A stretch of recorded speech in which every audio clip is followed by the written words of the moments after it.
بسم الله الرحمن الرحيم.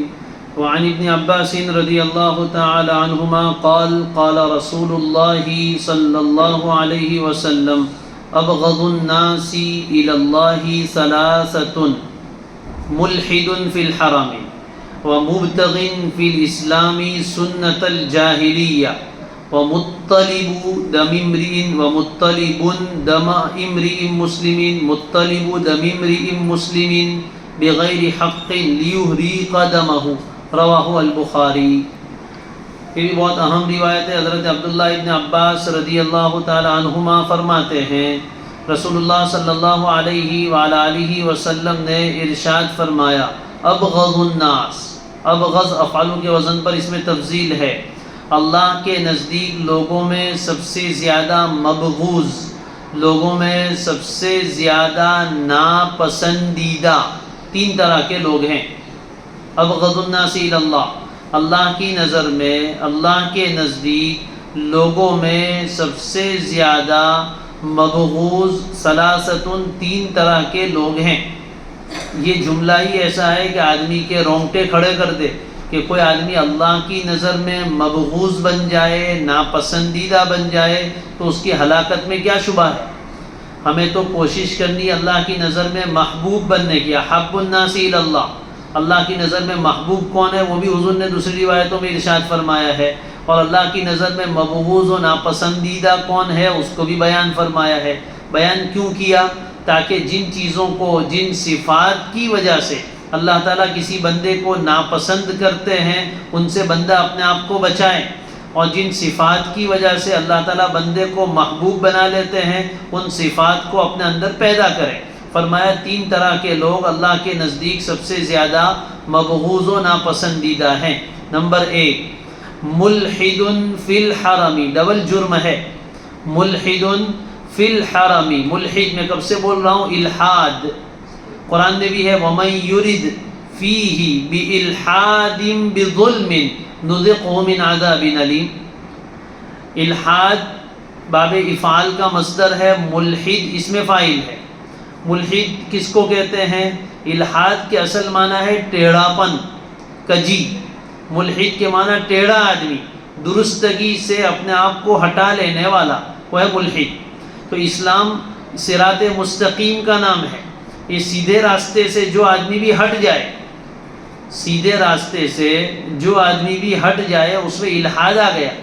تو کوئی آدمی جو دین کا بالکل سیدھا راستہ ہے اس کو چھوڑ کر ٹیڑھا راستہ اختیار کرے، کج رو بن جائے، ٹیڑھا راستہ اختیار کرے، وہ بنا ملحد۔ تو معلوم ہوا کہ جو آدمی دین کے کسی حکم میں غتر برید کرے، کچھ کمی بیشی کرے، وہ بنا ملحد۔ وہ تو کہیں بھی کرے گا تو برا ہے۔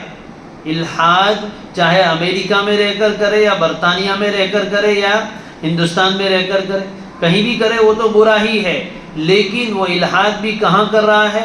فی الحرم، حرم جیسی مقدس سرزمین پر الحاد ایک گناہ، لیکن وہ گناہ کون سی جگہ ہے؟ حرم پاک میں۔ اتنی عظیم و مقدس جگہ پر کوئی آدمی ایسی کجروی اختیار کرے، دین کے بارے میں کوئی ٹیڑھی راہ اختیار کرے، تو یہ آدمی اللہ کی نظر میں زیادہ مبغوض ہو جائے گا، اس لیے کہ گناہ کیا، اور گناہ کون سی جگہ کر رہا ہے؟ بہت پاکیزہ جگہ پر، حرم میں۔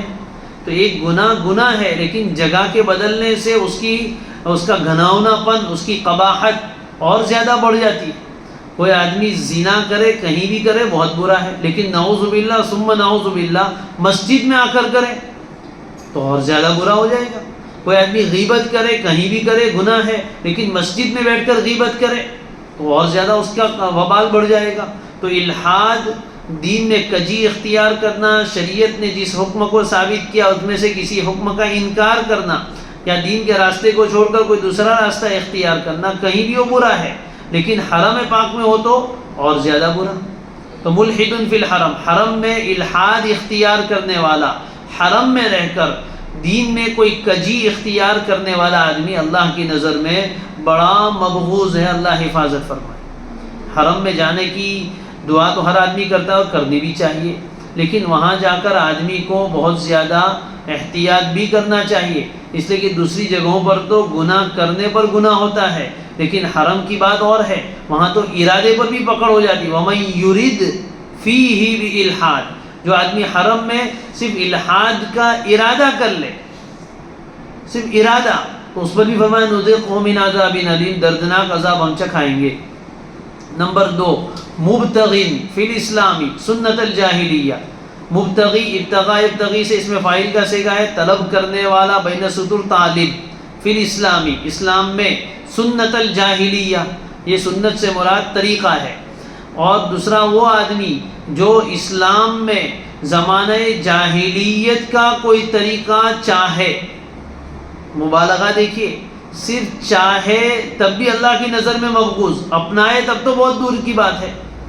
مبتغی کے معنی طلب کرنے والا، چاہنے والا، اسلام لانے کے بعد پھر زمانہ جاہلیت کا کوئی طریقہ وہ اگر اپنانے کو چاہے تو یہ بھی اللہ کی نظر میں مبغوض بن جائے گا۔ اللہ نے اسلام کا اتنا بہترین طریقہ، سنت اسلام عطا فرمائی، اسلام کا طریقہ عطا فرمایا، اب اسلام کے آنے کے بعد پھر وہ مذہب اسلام میں زمانہ جاہلیت کا کوئی طریقہ لانا چاہے تو یہ اور بری بات ہے۔ اور صرف چاہنے کے اوپر بھی اللہ تعالیٰ کی طرف سے اس کو وعید ہے، تو اگر کوئی آدمی چاہنے سے آگے بڑھ کر اس کو لے بھی آئے اور عملی طور پر اس کو اختیار کرے تب تو اس کی قباحت اور زیادہ بڑھ جائے گی۔ اسی سے احداث بدعت ہے، اسی کا نام بدعت ہے۔